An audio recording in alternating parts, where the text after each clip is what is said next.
छात्र मानकर हक पाई एवं तांकर समस्या को लोकलोचन को आने आपण मैंने उपस्थित होइतिबारु आपण को हृदय धन्यवाद।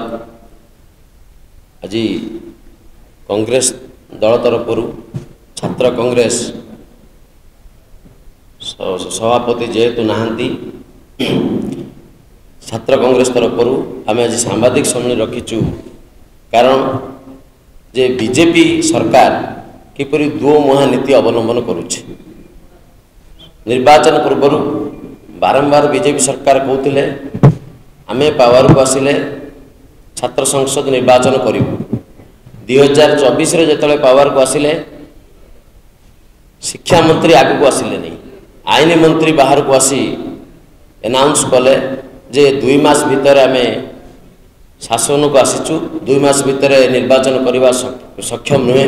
2024 निर्वाचन बंद कले एवं कहले आगामी वर्ष निश्चित भाव छात्र संसद निर्वाचन हेबो, किंतु 2025 पूर्व बहु प्रचार प्रसार कले। मुख्यमंत्री कहले जे एथर चलित वर्ष निर्वाचन हेबो। शिक्षा मंत्री सांबादिक सम्मेलन कहले चलित वर्ष निर्वाचन हेबो। आमे प्रस्तुत अछु, पॉजिटिव सेंस रे आमे नहींचु निर्वाचन करूँ। किंतु भल भाव आप जानते जिते एबीवीपी एफएम यूनिवर्सिटी रे सोमेश्री छात्री मृत्यु पाई दायी बोली क्राइम ब्रांच गिरफ कला। जानिले जिते सारा ओडिशार मेसेज गला कैंपस रे छात्री हत्यार मुख्य दायी हेले एबीवीपी।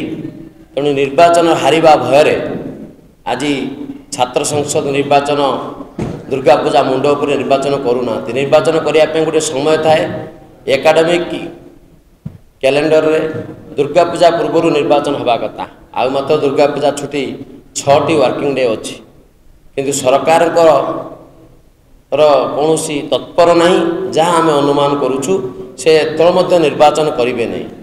तेणु जो गणतंत्र जाग्रत प्रहरी गणतंत्र नेता सृष्टि एंतुड़ीशाल होची छात्र संसद निर्वाचन।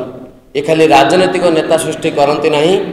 आपड़ देखिए विगत दिन में बहुत छात्र नेता माने आईएएस आईपीएस टीचर एसोसिएशन नेता माने लीडिंग नहीं, किंतु बीजेपी सरकार ये जो भ्रूण हत्या कर जहाँ पीसीसी सभापति सांबादिक सम्मेलन कर पूर्व कहते जे नेता भ्रूण हत्या करुच्ची सरकार।